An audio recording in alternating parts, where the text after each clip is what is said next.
नमस्कार दोस्तों, कर्ण और श्री कृष्ण के बीच के रिश्तों के ये 5 महत्वपूर्ण रहस्य जो आपको नहीं पता होंगे।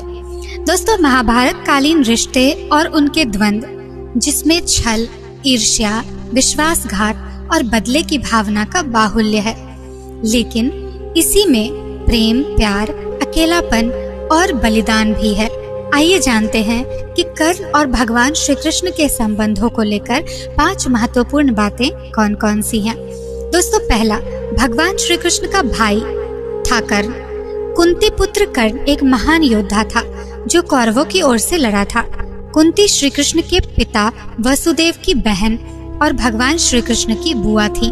कुंती का पुत्र होने के कारण कर्ण भगवान श्री कृष्ण का भाई था। दूसरा, कृष्ण के कारण ही गंवाना पड़ा अंगराज कर्ण को कवच और कुंडल। श्री कृष्ण के कारण ही कर्ण को अपने कवच और कुंडलों को इंद्र को दान में देने पड़े थे।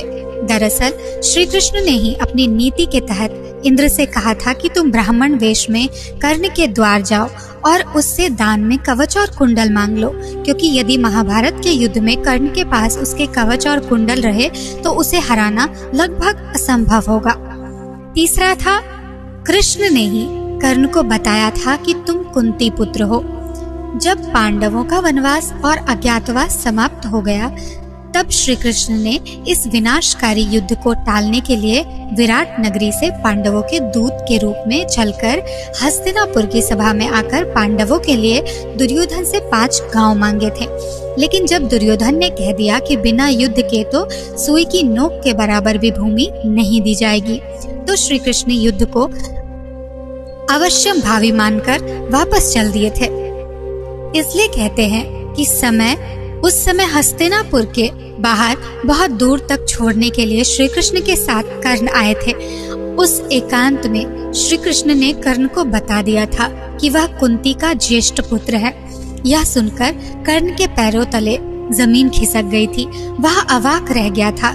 श्री कृष्ण ने एक बार फिर कहा कि हे कर्ण, तुम कुंती के ज्येष्ठ पुत्र हो और तुम्हारे पिता सूर्यदेव हैं, इसलिए तुम्हें युद्ध में पांडवों का साथ देना चाहिए। कर्ण को इस सत्य का पता चला तो नीति मर्मज्ञ कर्ण ने तब नीतिकार कृष्ण को जो कुछ कहा था वह बड़ा ही मार्मिक है और उस दानवीर के प्रति श्रद्धा का भाव पैदा करने वाला है।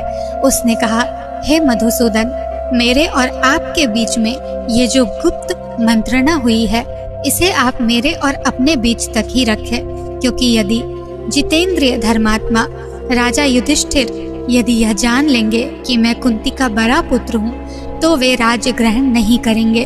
कर्ण ने आगे कहा था कि उस अवस्था में मैं उस समृद्धशाली विशाल राज्य को पाकर भी दुर्योधन को ही सौंप दूंगा।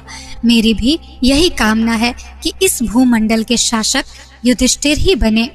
चौथा, कर्ण का वध करवाया था कृष्ण ने इस तरह। युद्ध के 17वें दिन शल्य को कर्ण का सारथी बनाया गया। उस दिन कर्ण तथा अर्जुन के मध्य भयंकर युद्ध होता है। युद्ध के दौरान श्री कृष्ण अपने रथ को उस ओर ले जाते हैं जहां पास में ही दलदल होता है। कर्ण का सारथी यह देख नहीं पाता है और उसके रथ का एक पहिया दलदल में फंस जाता है। रथ के फंसे हुए पहिए को कर्ण निकालने का प्रयास करते हैं। इसी मौके का लाभ उठाने के लिए श्री कृष्ण अर्जुन से तीर चलाने को कहते हैं। बड़े ही बेमन से अर्जुन असहाय अवस्था में कर्ण का वध कर देता है। इसके बाद कौरव अपना उत्साह हार बैठते हैं, उनका मनोबल टूट जाता है। फिर शल्य प्रधान सेनापति बनाए जाते हैं, परंतु उनको भी युधिष्ठिर दिन के अंत में मार देते हैं। 5वां, कृष्ण ने ली थी कर्ण की परीक्षा।